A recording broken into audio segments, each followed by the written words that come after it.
So we need to find the circumference, but we're given the radius. So what you need to do is multiply the radius by 2 and then multiply by pi. But we're going to do it in terms of pi. So we have circumference equals 2 times 1.5 times pi.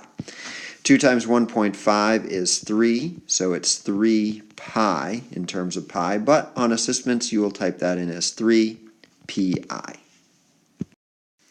So we want to find the approximate circumference here, and the way you find the approximate circumference is to use the pi button on your calculator, not the symbol pi.